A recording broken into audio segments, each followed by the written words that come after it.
Jaka sinangling geus kitu mah bareng jeung Mang Sade ninggalkeun eta rohangan. Rama Pamungkas jeung Amu Mayang ge sarua ninggalkeun eta rohangan. Tapi heuleuh teu sabaraha lila Rama Pamungkas kaluar di jero kamarna terus muluk kaluar ti jero imah. Di lembah teras harita Rama Pamungkas ka janteng nangtung bari neuteup ka hareup ka lebah pakarangan anu lahana memang lega. Di sabudeureun pakarangan ngadadak kaayaan jadi robah. Angin ngagelebug. Hawar-hawar kadenge suara anjing anu babaung. Rieg. Taleuh ngarieg. Sina anu ku linu. Belagedeg di hareupeun Rama Pamungkas haita aya nu ngacirim. Tangtunganana leuwih ti ukuran 2 kali jalma. Kayaan rupa jeung pangawakan semu pikasieun sorot panon semu anu hurung moncorong.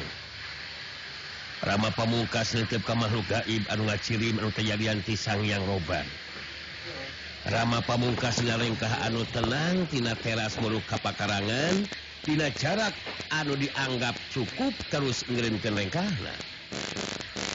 Sang Hyang Roban harita brak deku balik terus cong nyembah sarta nyarita ditujukeun ka Rama Pamungkas anu kaayanana tetep tenang teu ngarasa kaget komo mun sentar ningali cirimna Sang Hyang Roban.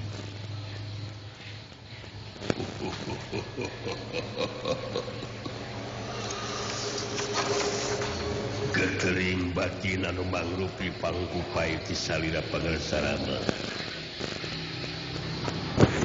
Atanapi wayah pangcenengan langkung ti payun saja ngaturkeun rebunuhun laksa ketika pingahan.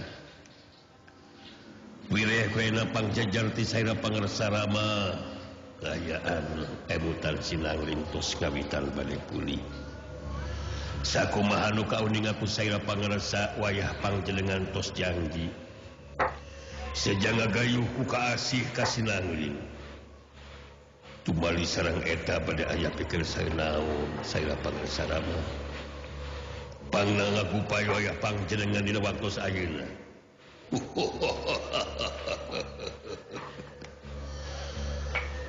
Kula wala bakal dibankeun pancen ka Jaka Sinangling. Sinangumbara ka kampung kabaluyaan mangrupa lemur matuh banjar karang pamidangan kula dilahirkeun. Di eta patempatan Jaka Sinangling nambahan luang pangalaman dina bangsa nyorang lalakon kahirupan.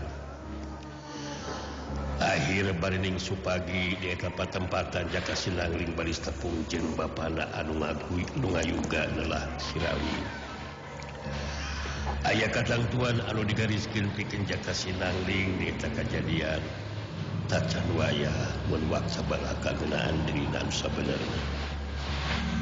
Sabab Jaka Sinangling kudu diasah ku rupa-rupa pangalaman anu kalengkap. Bangke kula nu bakal mere pancen kan. Dieu. Bila waktu Jaka Sinangling nu bapak. Eta anu penting ditepikeun ku diri kula dina waktu ayeuna saya coba. Mana tuh? Jauh di mana? Naon anu disaurkeun ku saira pangarsarama ka hartos. Tangtos bakal cantan catatan wayah pangjelengan. Oh iya nu tahu nih. Pancen anu senja ditibalkeun ku saira pangarsarama baris diestokeun. Manawe yakele anu sadesila anu seja kadugikeun ku saira ka simpuling pangarsarama.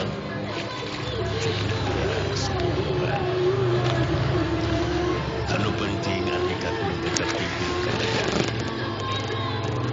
Marangan kula bantu ka Jaka Sinangling. Sabab Jaka Sinangling bakal bantu ka ujian.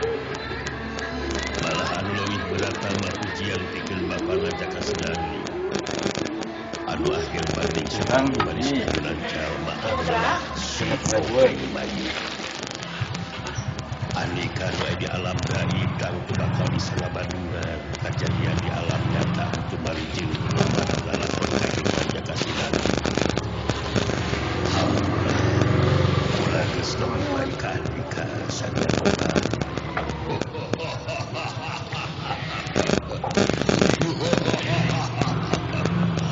Dawuh di mana? Kedah sasauran kitu margi memang sakedah heula wayah pangcelengan lepangan. Upami pangko tekap mah wayah pangcelengan Dawi di bade teras pamitan we. Bilujeng kantun Rama.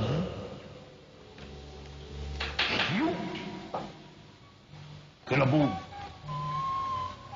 Angin ngagelebug. Rieg las. Cirim sang yang roban ngilas lagi cirimna.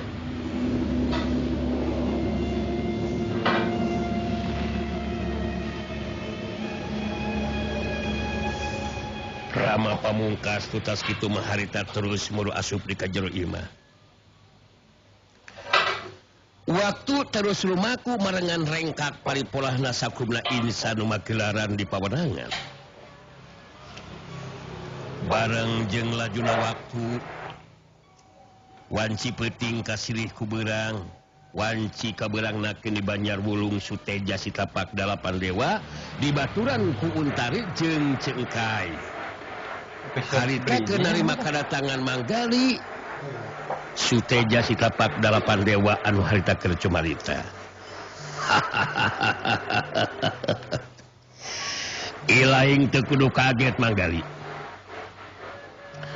Ayeuna ningali dewek di kareneng jeung Untari dina ieu kursi anu sok biasa dipake ku buyut ireng sarta dibaturan ku si Cengkai. Dewek Suteja Sitapak Dalapan Dewa memang diampoe kamari datang ka Banjarwulung. Ngahaja datang sabab boga karprek ngalilih pangaruh jeung kakawasaan ki buyut ireng. Jadi kieu kajadian mah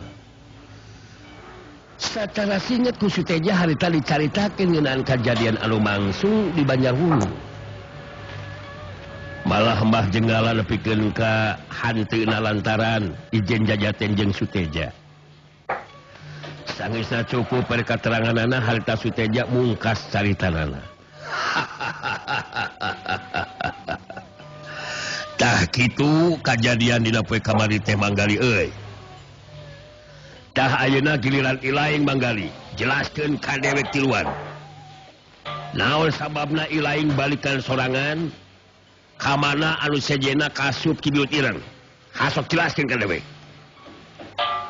Dina kaayaan paroman anu alum nguyu, bangun anu ngamuka sedih manggali harita ngajawab.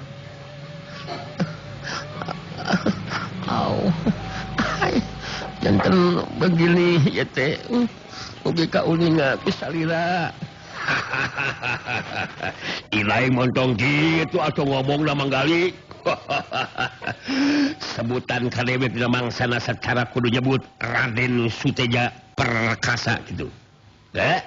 Raden Suteja Perkasa. Kudu bisa titip diri ilaing teh euy. Sabab dewek anu bakal ngagantikeun ki buyut ireng. Hasok terus ke ngomongna. Jadi begini Raden Susurayun Raden Suteja Perkasa. Oke ka Nyimas Untari itu di ka Cengkai. Di saat ini pulang ke Banjarwulung hanya sorangan saja. Lantaran menjadikan adanya suatu kejadian anu tidak kepikir dari talinya. Dan tidak kasawang dari anggalnya. Sekarang maju di jujur saja dari mimitinya. Kumanggali saterusna dicaritakeun ngeunaan kejadian anu mangsung di puncak Pasir Palagan mangsa ki buyut ireng tarung tandingan ngayunan Sirawing.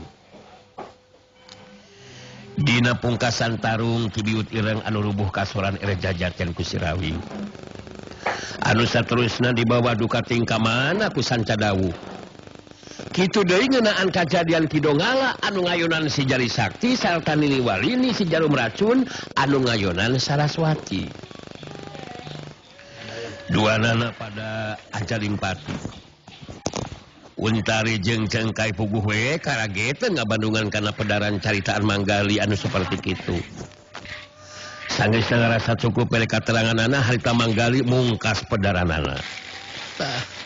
Menjadikan begitu jujutan nama. Peristiwa kejadian di puncak Pasir Palagan teh Raden Suteja Perkasa Nyimas Untari menang sajongjongan mah Untari jeung Cengkai tacan aya nu bisa cumarita. Sedengkeun Suteja si tapak 8 dewa harita nyarita di Bandung jeung Siri.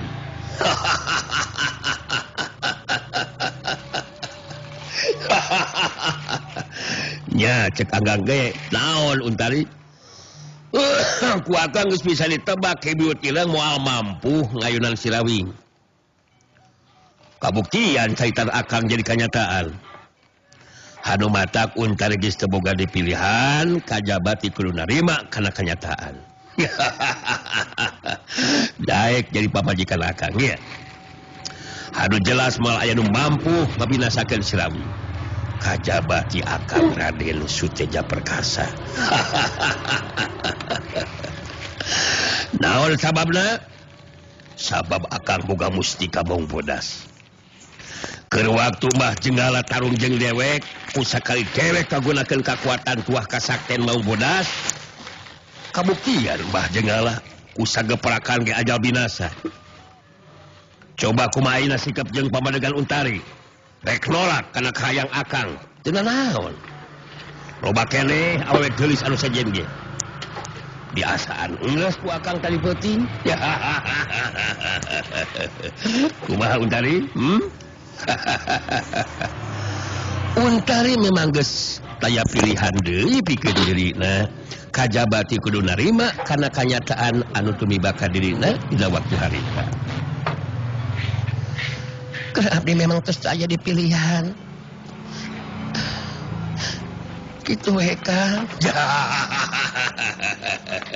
Tuh asa nyebut Kakang Suteja Perkasa gitu ya. Memang terus saya di pilihan ke diri abdi mah Kakang Teja Perkasa. Kajabati kudu narima kana ieu kanyataan. Tapi nah yakin gitu Kakang Teja Perkasa teh bakal mampu ngabinasakeun Sirawing. Sakumaha anu dijelaskan ku abdi kasang tukangenan abdi anu dendam ka Sirawing Kang.